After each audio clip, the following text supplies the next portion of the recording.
Let's fight. A very good evening to each and every one of you. Though it's Friday night, folks, let's fight. Pace and power. Smash that emoji button, good folks. Smash, smash, smash, smash that emoji button for us.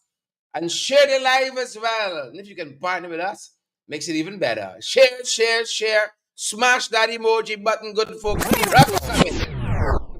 Rock come in. Oh, what a day it has been, folks. What a day it has been. Good to see each and every one of you here with us. I see Gavin Jacobs is here. Selvin Peters is here. Good to see you, Selvin. I sent you a message, Selvin. I hope you're good. Pamela McKenzie, Roxanne, Abira. Good to have all the A's out here. Yep. Lex Bark is here too, folks. Pace and power. Boots on the ground. We're backing down. We hope you guys are good. We hope that you guys are well. Wherever you're joining us from, Rock and Come and Cherryland is here. Folks, we're going to give you a second or two to share the live and to smash that emoji button. Good to have all of you here with us tonight. Good, folks. Great to see all of you out front. Even though it's Friday night, you're all pouring in by the hundreds already. Great to see you folks here with us. Odessa Wardine, Roxanne, Odessa Jacobs, Earl Clark. We see you there, folks. Good to see you, Roxanne. Good to see you, Orvin Doncook, Carol Hudson. Good to see you on a Friday night, folks. We're fired up at this end, and we're ready to go, and we hope that you guys are as well. Carol Hudson, is you there? Pretty Milicia, Charles Nelson. Good to see all of you wonderful folks with us tonight. Pretty Milicia, Charles, and Wilma Grant. Peter Albert, Andrew Griffith, here with us as well, folks. We are happy. Whichever page you're joining us from, share that live, folks, and smash that emoji button for us too. If you all know our broadcast, you all know by now where we're going from here. Yeah, we got to fight card set, and folks, part of that has to do with the opener. Folks, today, the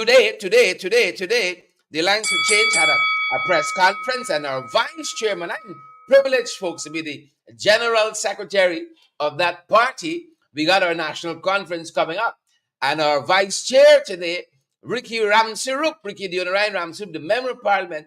He's a member of the Natural Resources Committee, and he said this committee, like a lot of people taking the eyes and pass this committee. That is part of what Ricky told us. Like a lot of people making the eyes and pass this Natural Resource Committee. We got to sanction some people. The opener, folks, take a look, take a listen. Executive member of the Alliance for Change, Ricky Ramsarup, is a member of the Parliamentary Sectoral Committee on Natural Resources. Again, the EPA and ExxonMobil has been absent, and we are getting a consecutive letter of excuses from these organizations. We are now going to be executing, which we have to get the clerk of the National Assembly to address us to the next step that we should be taking. We voted in that sector, in that committee, we voted in that committee to ensure that we instruct the clerk to write these companies about the constant excuse that they're making to attend Parliament. This Parliament is not a cake shop. He said that the government, with the support of the Speaker of the National Assembly, is treating the parliamentary matters as though the House is a cake shop. To get the agencies invited to attend the sectoral committee, this committee would execute the standing orders. Where we're going to summon these agencies directly to come to Parliament. And comrades, we will need your guys' legal opinion on this matter. Further, there's a delay. There's a delay tactics which we suspect that this meeting has been conducted, but again, the minister is not here to answer questions. We had about 15 questions to ask on the gas to show plant and the recent audit the current audit that's going on. And we can't get these questions to answer. Leader of the Alliance for Change, Comrade Ramjitan, said that the rules are clear. We have a situation whereby people who the committee members want to come to give evidence, they can summon them. They can call for their papers, and they can call for their also records and documents, and they are to give evidence in accordance with the Legislative Bodies Evidence Act, whereby they can be forced to answer questions. He likened the sectoral committees to the congressional committees in the United States. And then also we can scrutinize these people's documents, papers, and records. Now, that is the law of Guyana and the law of the parliament. And what we notice happening is that this law is being violated by the people, Exxon and whosoever else, indicating, oh, we want postponements as to when we can come, postponements as to when we can come, and that kind of thing. And even the minister, who I think is supposed to be one of the vice chair of the committee, or a chairperson, he too apparently being He absent. said that the opposition in these committees can't allow the recalcitrant behavior to continue.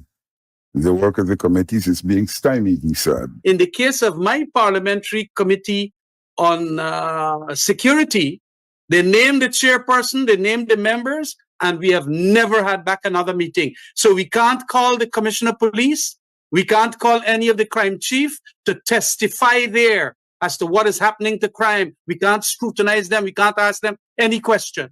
And they have literally taken away that from us. He said that the committee has the power to question the crime statistics, the policy, and the administration. But under the coalition government, they used to cross-examine for long, long hours about firearm license. You can't do nothing now. But they're making all kind of nasty allegations and all of that. So this is the very reprehensible conduct we now have in that Natural Resource Committee.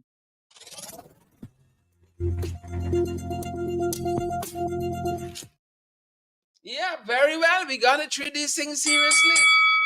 This is the National Assembly. We gotta treat these things very, very seriously. Good folks, that's just some of what you only want go to a place. Well, you all boy your fun run out today.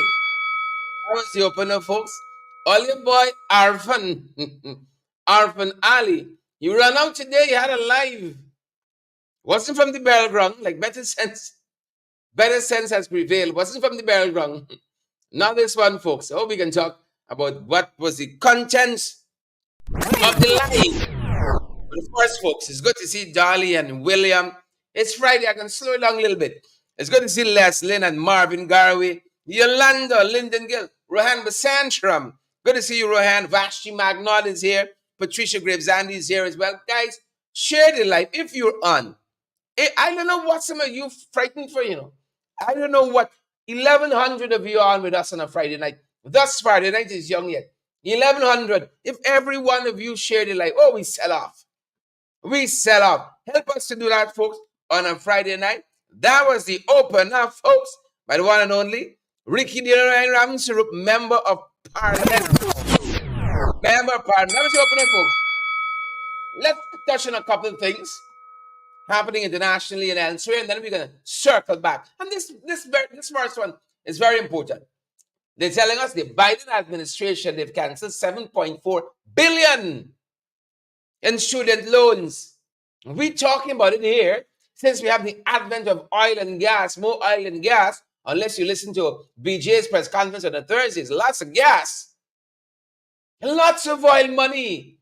And you know what? They said they are going in a phased approach to eliminating student tuition. But strangely enough, our investigations reveal that they have not even spoken to UGs yet about the matter. UG students, are you listening? Are you taking note? They have not even spoken to the University of Guyana yet. Biden putting in money, at least he pen, with him out there and actually fulfilling the promises that he made during his campaign. 7.4 billion. Folks, in Guyana dollars, how much is 7.4 billion US? Somebody help me. What? How is 7.4? Can you believe that? Our investigations locally reveal we have not even spoken to the University of Guyana yet. And well-connected sources in the government have told us that. Right? Well-connected sources. It's just platitudes. Platitudes. But we're watching it, folks. We're watching it. Can you 7 point? They're telling us a lot of people, a lot of students are going to benefit from this. About 277,000 student borrowers borrowers, they're going to benefit from this 7.4 billion bailout. No more loans. Oh, that's how I want to wake up. You don't owe nobody nothing but love. You don't owe nobody nothing but love. That's how I want to wake up. So that's happening, folks. But all we're getting from these parts is promises, promises, promises. But look at this. You remember that war in Ukraine? You remember the war in the Ukraine? Good, folks. Well, the US and the UK, they're restricting trade of Russian origin metals. Russian origin metals. That's what they're telling us here, including aluminum, copper, and nickel. Yep. And they're restricting these metals on the global metal exchanges and in derivative tradings as well. Yep. That's what they're saying. They're trying to hobble. They're trying to hobble the Russians, and they've been very resilient thus far. All the sanctions and all of that they've been trying with. You know, the Russian economy has been very, very resilient thus far. And this is what they're telling us. This is what's going to be going down, folks. They're trying to hobble the Russian economy. Yeah. Folks are doing what they got to do. And they said this moves follow the group of 7 nations commitment to reduce Russia's revenue from metal following its prolonged invasion in the Ukraine. So that's the connection there. That's the connection right there, folks. Moving on, folks, we got a lot to cover tonight. Hope you guys are well. Hope you guys had a great week. Oh, look at all of you looking so beautiful out here. Looking so beautiful. Abira, Donna Miller, Mark, Dolly, Debbie Collins, Lester Trim, Chevron McDonald. Good to have all of you folks on the live. Looking so beautiful on a Friday. Looking so wonderful on a Friday night, folks. Yeah, we got quite a few things to get through, folks. So let's get on with it. As we on Russia, as we on discussing countries, let's turn our attention to our neighbors, our westerly neighbors, the Venezuelans. The Venezuelans, USA, they're concerned about the electoral process that's unfolding in Venezuela, because part of the lifting of restrictions where export of oil and a number of other things are concerned had to do with them behaving themselves. And so on the sidelines of a meeting in Mexico, US representatives and officials met with their counterparts from Venezuela and let them know in no uncertain terms. I would say they read them the right act. It's management by right acts in this country. In no uncertain terms, they let them know that this is not going to be tolerated. It's not going to be tolerated. Right? They said this meeting was held as the US decides on reimposing sanctions on Venezuelan's oil industry. You want to behave bad? Huh? The Biden administration says, folks, it has vowed to reinstate these oil sanctions unless Maduro fulfills his promises, for the 28th of July elections, presidential elections in Venezuela. Like taking the foot off the neck of the opposition there in Venezuela. This looks familiar to me. Where have I seen this before? Looks very, very, very familiar. Said here in the reporting that the Maduro government has set major obstacles to the opposition's participation in their elections on July 28th, including barring its leading candidates. Remember, we told you about that. Maria Machado from running against him.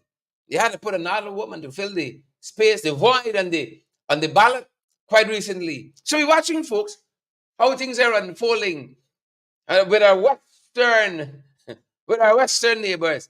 Oh, disgusting. Disgusting for so. We got no problem with the Venezuelan people directly per se, but this government here, they got some nice Venezuelans. Very, very nice. You go down any given day on Regent Street, my lord, very, very nice. We aren't against them. But these jagabats here in Caracas, they make a whole set of problems. But we want the peace of the region to be maintained. We want the peace of the region to be maintained. And folks, we're drawing closer to home, and you all know by now, whenever we come, this side of the Atlantic, well, it's trouble. Whenever we meet this side of the Atlantic, my God. That's all I'm saying.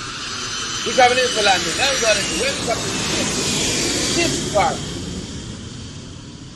this part of the Atlantic, a lot of trouble. Right? A lot of trouble. Trouble with a capital trouble. You hear me? Trouble. Trouble with a capital trouble. Look at what we're following on this side. What time is it? Yeah? Look at what we're following on this side. I want y'all know the Matson. The Matson. The Matson. Did I tell y'all our fun run out today? Run out. You know y'all, boy. He don't like press conferences. He favors a unilateral statement. You know, he favors that. A statement you read from the prompter. And he's telling us this afternoon the whole picture, he says, about what's happening at GPL. A lot of blackouts. Blackout. Tea, breakfast, and dinner. And in between, you're drinking a half, you're chasing it with blackout. So he came, spoke for about 20 minutes on social media, trying to tell us what's happening there, GPL. And of course, 4 years after, he got to look back. He says, them boys' fault. It's them boys' fault. Mind you, we inherited one hell of a system from these jagabats and trench scrappers. We inherited from them, ring the bell.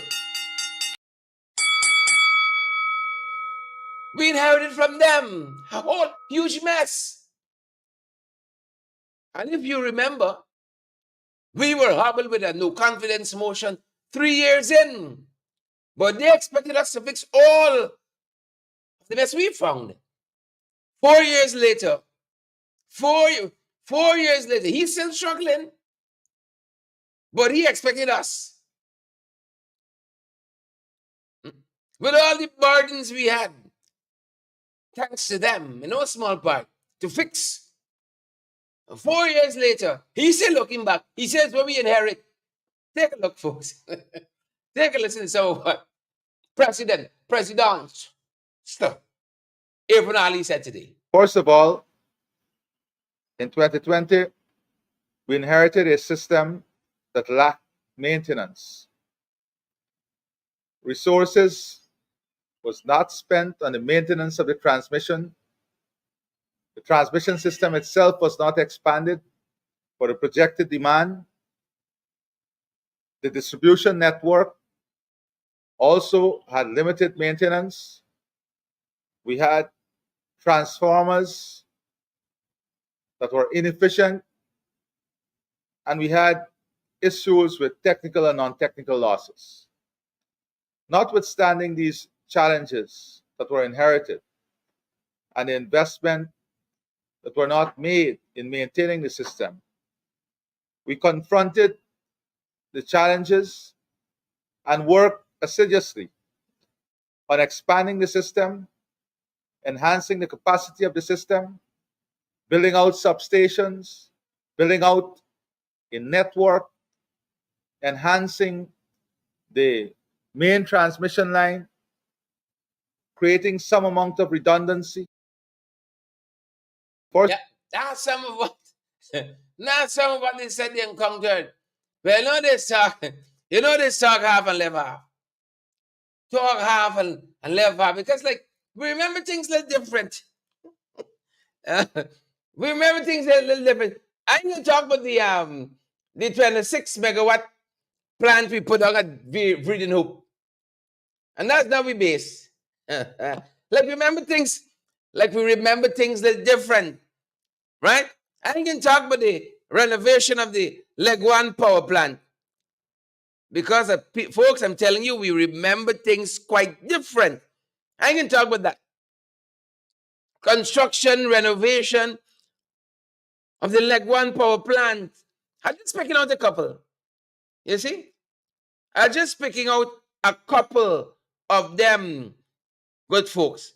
I can talk about the replacements of service lines, the thousands of them, the transformers, the hundreds, if not the thousands of them.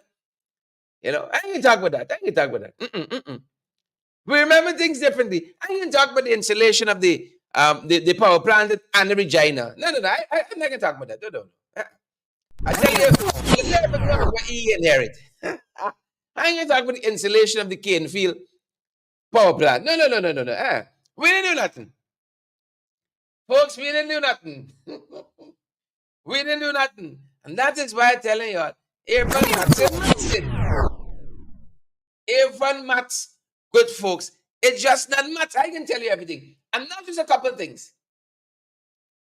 It's just a couple of things. And that is why them boy says, unless the lions have their own historians, the tail of the hunt will always glorify the hunter. You remember that African proverb? Let's run it by you one more time. Let's slow it down. Until the lions, folks, have their own historians, the tail of the hunt will always glorify the hunter. So when he was finished blaming Abnu AFC, he come down to talk about a skill shortage in the system. Yes. He had the nerve and the temerity. Take a listen. To compound this, we have a severe skill deficit in the PPDI and Guyana Power and Light, especially at the technical level. There is indeed a shortage in relation to technical capacity and capability. There is also a gap in the generation capacity. That is, whatever is demanded at peak, we are not reaching that demand. And to compound the problem is that because of the inefficient asset and generating capacity, that gap or deficit is widened. Whilst the existing gap and deficit is widening, the growth in the system is enormous. And we have to start planning. Well, we have already started to plan to confront this growth. Because as we move towards the reduction in the cost of energy, halving the price of energy, then more entities that are self-generating now will migrate to the grid. And we have to now work on ensuring that that projection, that growth is taken into account. There is no redundancy in the system.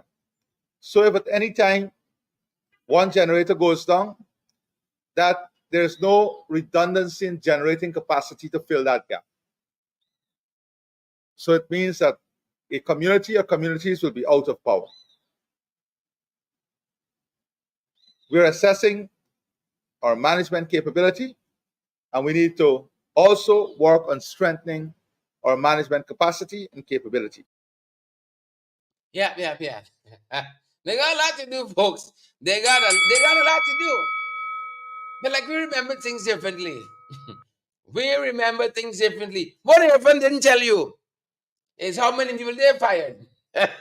How many skilled people, not people put in there by the coalition, people who work their way through the system, qualified, understand the system,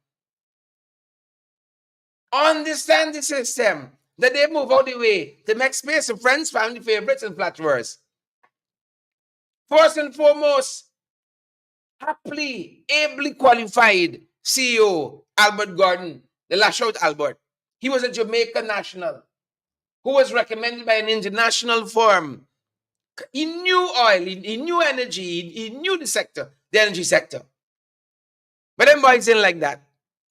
Dr. Aaron Fraser replaced. Right? Kempton France replaced. But people who don't understand what's going down. Delroy replaced. Kim Cove, replace, Kim Cave rather, Kevin Wilson, Kadali Rose, Nigel Bamf. Just a couple people out there. See, even Mats, it's not Matson. It is not Matson.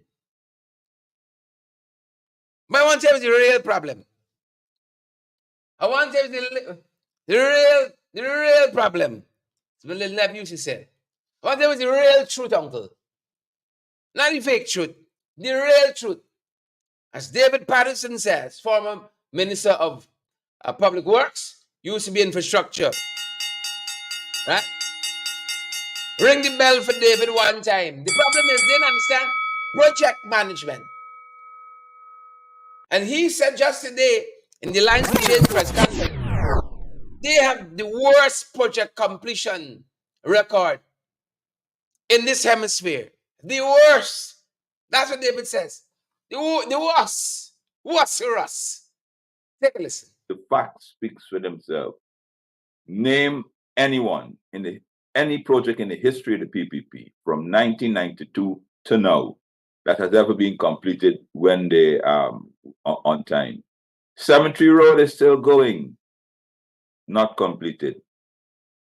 Conversation 3 is still going, not completed. The airport, they took it back over, it's not completed. You mean Marriott? The last time they tried to do a power station is in end of 2015 Freedom Hoop. We had to complete it, and that took a year after. They took the generators that we bought in Garden Eden, it took them 2 years to complete it. So the idea of us of the project being on time and will be completed by 2025, poppycock. And you know what?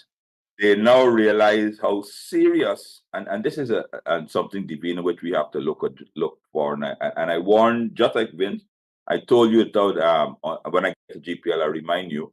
Well, what is happening? And I was in candid discussions with persons involved in the project. I don't want to call their names because it's very vindictive government. And they were saying to me that they are trying to use substandard equipment. This is particularly in line with the transmission and distribution network. Obviously, they're trying to rush. The quality equipment takes 18 months, a year to be built. That's so they're trying to find substitutes because they know that an election is coming up in sometime in 2025, if then or not, if not before, and they know that they will be judged on their record. And they know they have an abysmal record. So therefore, what they're trying to do is say that they have a win.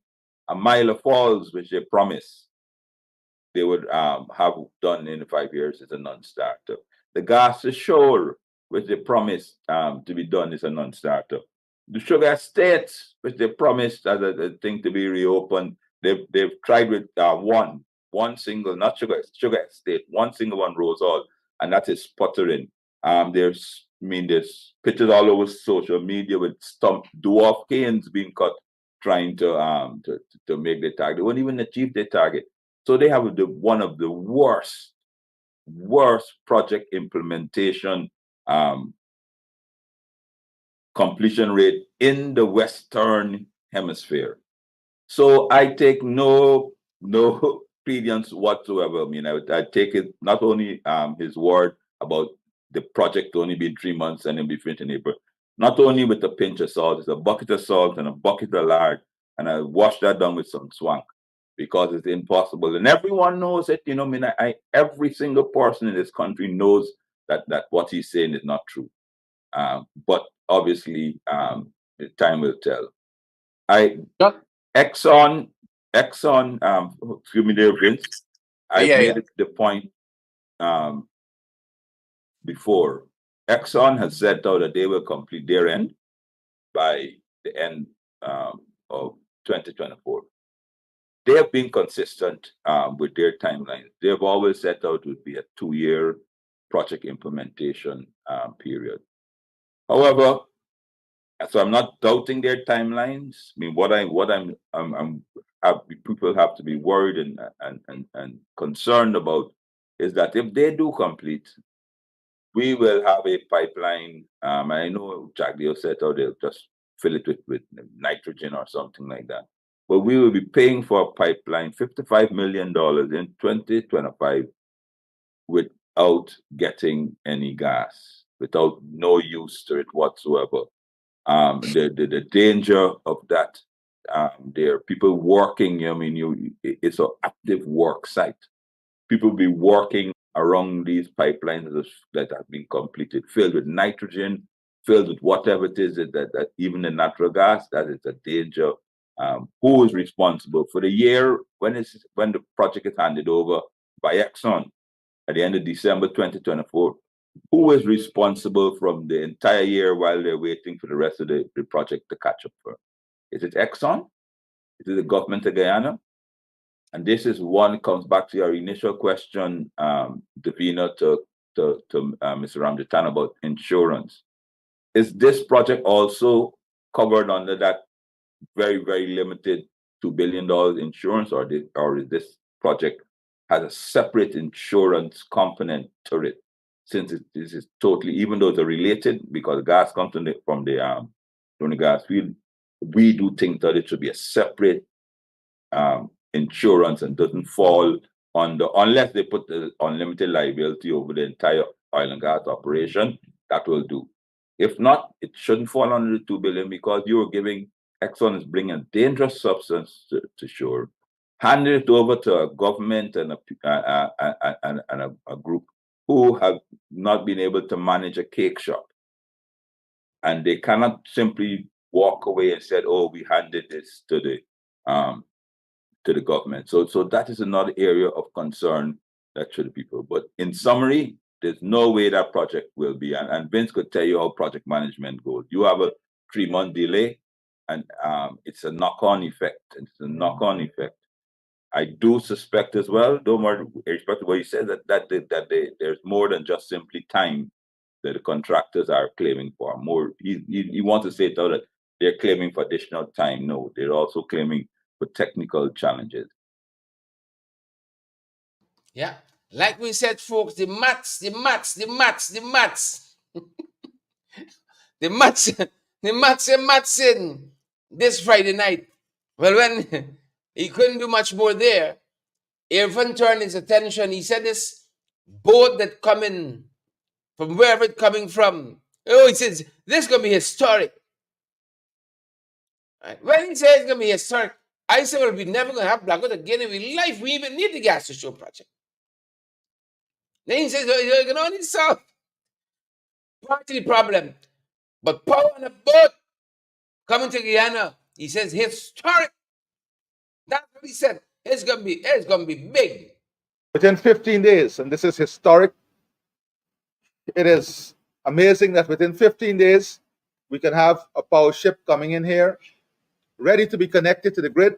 So in the next 14 days, we are working on ensuring that all the infrastructure is in place to accept that power, more than 35 megawatt. But that 35 megawatt is immediately going to be placed in the system. But that won't give us the potential to deal with the growth. It won't give us the potential to have redundancy in the system. So we are working, we have to find immediately, I based on the numbers I'm looking at, an anticipated maybe 60 megawatts of power to support the demand and to support what will be the eventual outcome of reducing the cost of electricity. So in addition to the 250 megawatts of power that will come from gas, we will also need additional power. That is clear, based on the type of growth and the demand we are seeing. Yeah. He said, been running the numbers. The board is historic. the board is historic because they come to fetch away a whole set of money. And then they can see out some too. Watch for them. They're coming back to the National Assembly quite shortly with a supplemental budget. It's historic because the board can be fetching out the money. David understands the sector. He even running the numbers too. He said that's going to be expensive for us. 24 months. You mean when we go back in office, we're going to be saddled with this boat and fetching out this money?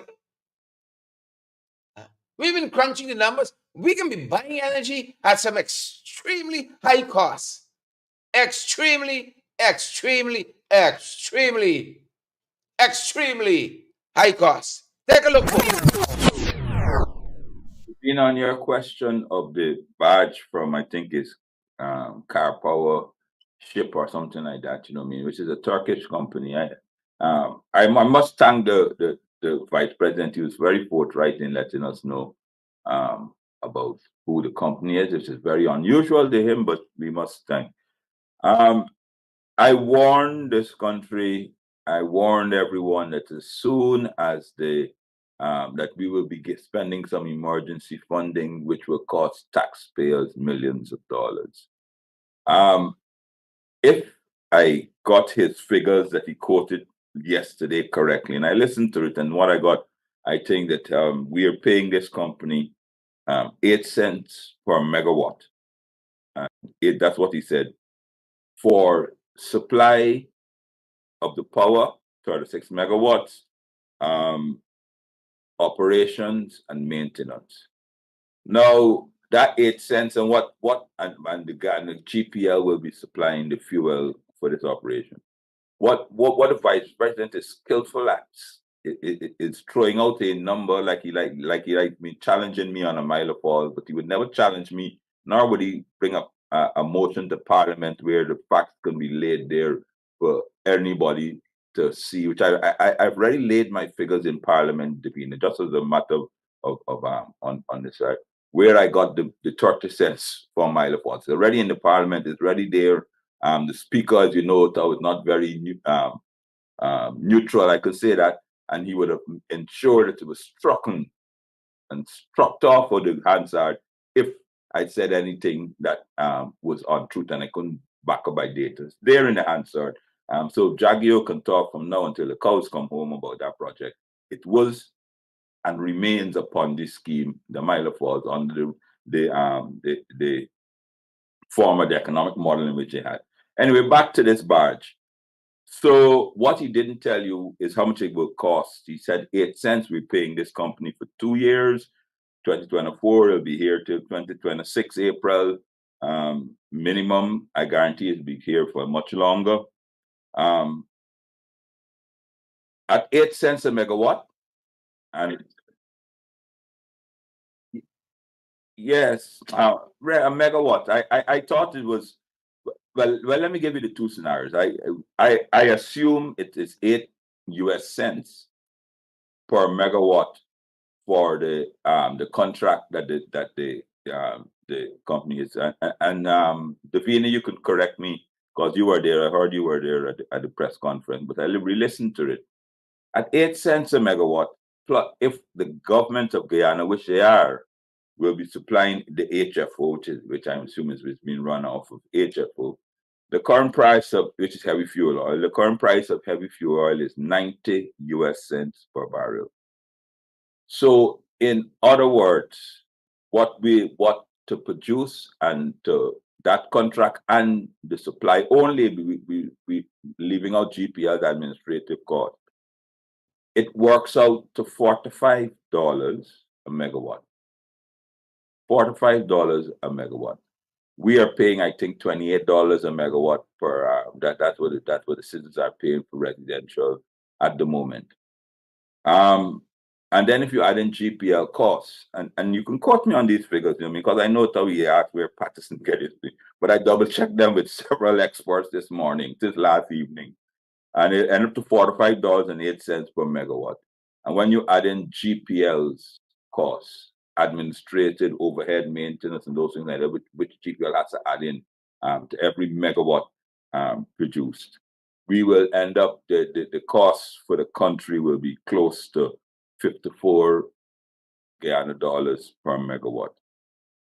Obviously, I mean, and that is assuming that they've been above board with everything. Obviously, which is way more than all the old equipment that he claims that we have, way more to produce. Obviously, he did not tell us about the commissioning fees. There's a fee for a finder, somebody I'm sure very well related to the current government he will be getting a commissioning fee probably monthly or a lump sum. He hasn't told us all of those additional costs. He hasn't included the cost for the works at Everton. He decided going to Everton, I don't know if there's any wharf or anything like that. So because of their poor planning, because of their poor maintenance, we arrived at this position that we have here now. And obviously, as I said, Todd, of course, what they do, they like these emergencies. They like these emergencies so they can because everyone is desperate for power. So they have now taken that opportunity now to further raid our consolidated fund. And they will look you straight in the face to say, "Oh, they're doing it for your benefit." But no, PPP, you're not doing it for your benefit. If you had followed the plan that we had left there, we'd have never been there. You mean and this 36 megawatts, Davina, they will need more, because the sets that they have under them are breaking down rapidly. Kingston 1 now has 3 sets down. Garden of Eden sets will soon be done because they can't take them offline to do any maintenance. So we this here this is just a drop in the ocean, an expensive drop in the ocean based on poor management. And all of these extra costs that you see have to be added on to the gas to shore project, because the money for the containers has to be added on to the gas to shore project. This money here for this project has to be added on the gas to shore, because had they planned correctly and did it as we had it, the gas to shore project would have been up and running long ago. No need for these interventions. Davina, on your question. Yep, the maths saying, folks, didn't I tell you? That's some expensive power coming, folks. Very expensive power coming. And I think I saw Andrew Griffith stumbling on a bit through there. Andrew says that we can solve this power problem before 2025. Not the truth of it. If you're telling me a boat coming for the next 24 months to help us supply power, but we still need another 60 megawatts and 300 megawatts and all manner of mathematical gymnastics. Andrew's absolutely correct. We're not going to solve this problem here. 4 years in, Apnu AFC Roy Garraway, Bantu King, 4 years in, still getting blamed. What do you make of that? 4 years in and still getting blamed. Enid Miggins. So this isn't solving for just now. It's not going to be solved for just now. Throiling Cook, Edward, Savannah Page, Beryl. The maths just a mathsing. Let's touch on some other things. Let's touch on some other signs of the times in this country, folks. Signs of the times. A quarantine woman found dead, believed to have been murdered. Yeah. It's just the kind of time you live in. Every day you wake up above board. Thank the Father. Because you just said no. You just said no, you just said no.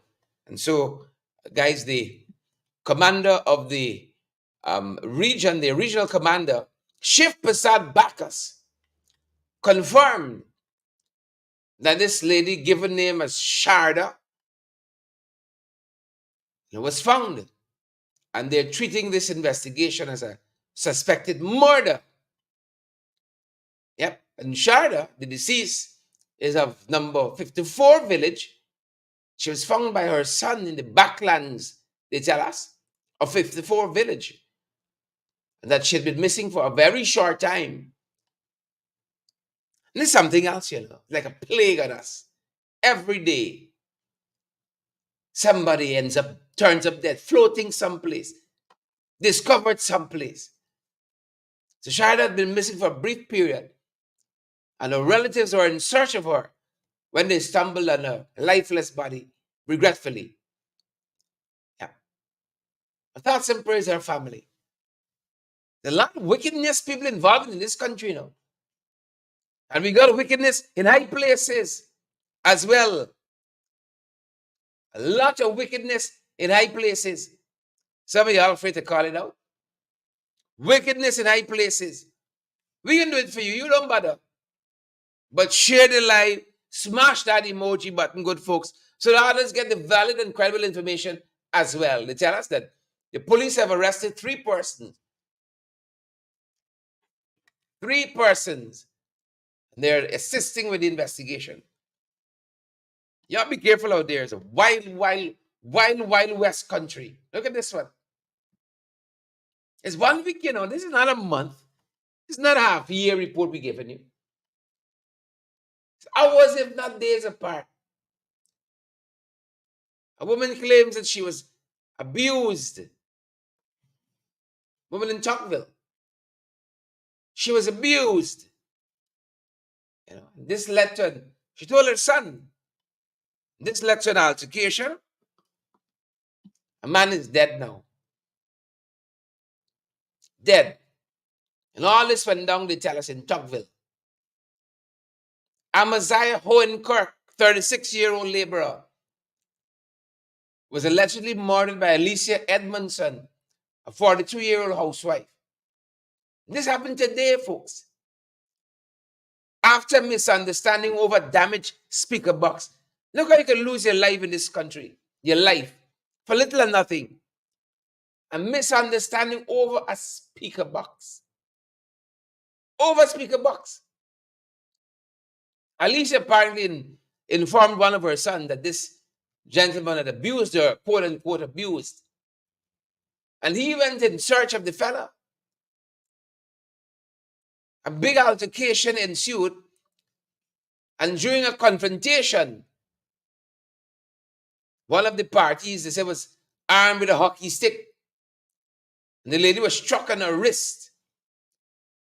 And then she retrieved a knife and stabbed this fella, Amaziah Hohenkirk, once in the abdomen, once in the left and right wrist.